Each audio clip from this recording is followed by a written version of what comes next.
A paz do Senhor Jesus, eu sou o pastor Josias Jesus e nós estamos comentando a carta do apóstolo Paulo aos Gálatas. Eu quero te pedir, curta esse vídeo, compartilhe, coloque ele lá no grupo da sua igreja, manda para o seu pastor, se inscreva neste canal, porque vai ser bênção total para a minha vida, para a sua vida, para a nossa vida, e a vontade do Senhor vai se cumprir na terra, tá bom?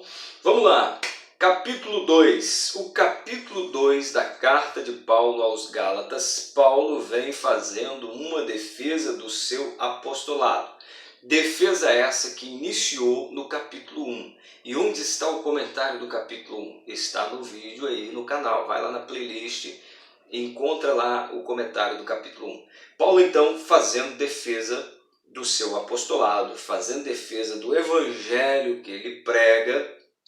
Ele lança a mão de recordações do passado. E ele diz no capítulo 2 que depois de um certo tempo, 14 anos, depois que ele havia estado a primeira vez em Jerusalém, então ele retorna para Jerusalém, apresenta o evangelho que ele prega, e ele apresenta este evangelho para Pedro, Tiago e João.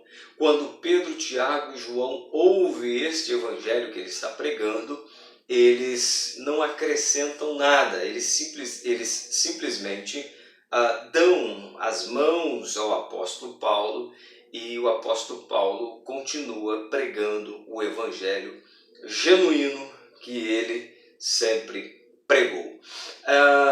Importante que nós entendamos o seguinte: o capítulo 2 e versículo 6, nós lemos a seguinte narrativa: e quanto àqueles que pareciam ser alguma coisa, Paulo fazendo a referência aos apóstolos, Pedro, Tiago e João, e quanto àqueles que pareciam ser alguma coisa, os quais tenham sido no outro tempo, não se me dá, Deus não aceita a aparência de homem, esses digo, que pareciam ser alguma coisa, nada me comunicaram, antes pelo contrário, quando viram que o evangelho da incircuncisão me estava confiado, como a Pedro o evangelho da circuncisão, versículo 9, e conhecendo Tiago, Cefas e João, que eram considerados como colunas, a graça que me havia sido dada, deram-nos as destras em comunhão comigo e com Barnabé, para que fôssemos aos gentios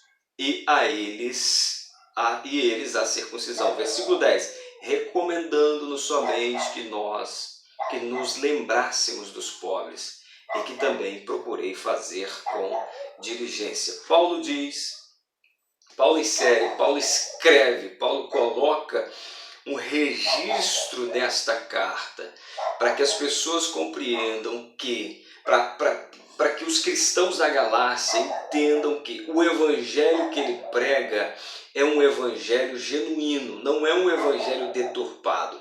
Por que Paulo registra este fato? Paulo registra este fato porque ele havia sido acusado de estar pregando um evangelho que era falsificado. Paulo está sendo acusado de estar pregando um evangelho fácil, porque os judaizantes que haviam penetrado na região da Galácia estavam tentando obrigar os cristãos a se submeterem à lei de Moisés.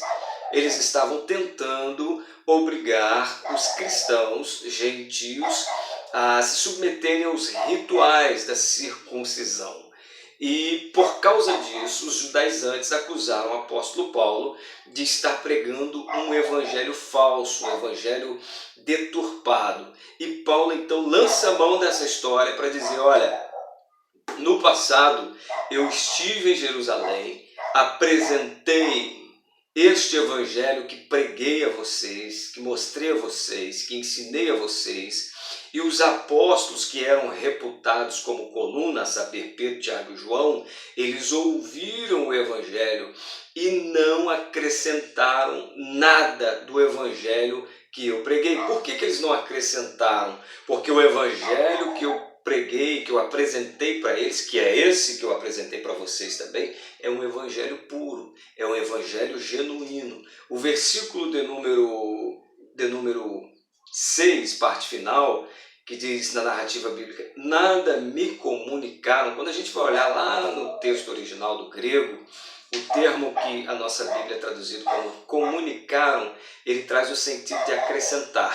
Paulo está dizendo, não acrescentaram nada além, né, no evangelho que eu havia apresentado para eles não acrescentaram nada. Por que não acrescentaram nada? Porque realmente este evangelho é um evangelho genuíno. Realmente esse evangelho é um evangelho puro. Não é um evangelho espúrio, como alguns estão dizendo. Não é um evangelho fácil ou falsificado, como alguns estão dizendo. Este evangelho que eu prego para vocês, evangelho aos gentios, é o evangelho de Jesus Cristo, que recebi como revelação da parte de Deus. Alguns pontos precisam ser apresentados aqui neste capítulo. Qual ponto? O versículo 2 diz, Paulo diz que mostrou isso para eles, mostrou o evangelho para os apóstolos. Por qual razão Paulo mostrou este evangelho para os apóstolos? Paulo mostrou este evangelho, apresentou este evangelho para os apóstolos, não foi para submeter este evangelho a um crivo. Não foi porque Paulo tinha dúvida do evangelho que ele pregava. Paulo tinha convicção de que o evangelho que ele pregava era um evangelho genuíno. Paulo tinha convicção de que era realmente a revelação de Jesus Cristo, a revelação que ele havia recebido de Jesus. Mas Paulo submeteu o evangelho a esta questão, por quê? Justamente para que no futuro isso não viesse trazer problema.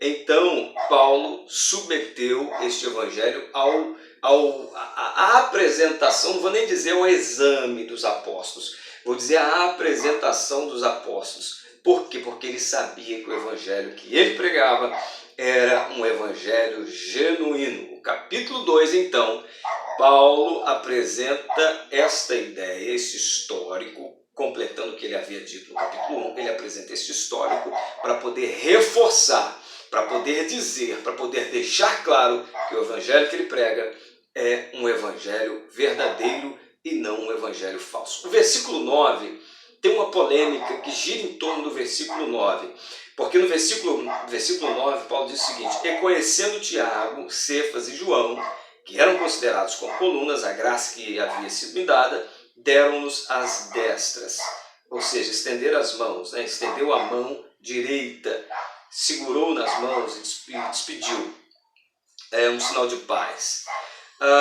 Há uma polêmica em torno da expressão Cefas. Por qual razão Paulo usou o nome aramaico de Pedro? Cefas é aramaico. Por qual razão Paulo usou? Alguns levantam a hipótese de que este Cefas fosse uma outra pessoa além de Pedro, porque Paulo cita Pedro, ele usa o termo Pedro e agora usa o nome aramaico Cefas, mas é apenas uma polêmica desnecessária, uma polêmica sem fundamento. Se nós olharmos o que diz o teólogo Joaquim Jeremias vai dizer que Jesus, a linguagem que Jesus usou para pregar, o Jesus histórico, Jesus como homem, foi o aramaico. O Pedro, então, em aramaico, é Cefas. Paulo lança a mão do nome de Pedro em aramaico justamente para poder trazer à memória dos cristãos da Galácia a relação de Pedro com o Jesus histórico.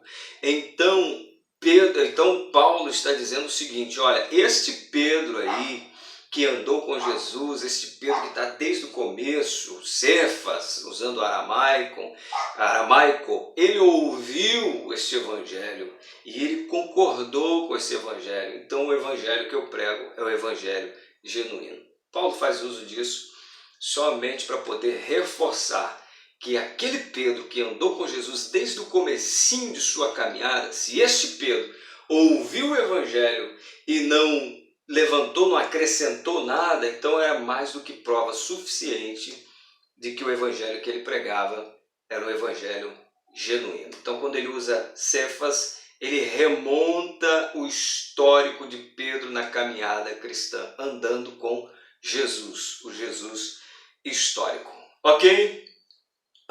Então, nos versículos a seguir, o versículo de número 11, Paulo vai trazer uma outra questão que eu vou apresentar para você num outro vídeo, tá bom? Deus abençoe sua vida, um forte abraço, compartilhe esse vídeo no grupo da sua igreja com o seu pastor e que Deus lhe abençoe abundantemente. Forte abraço, fica com Deus.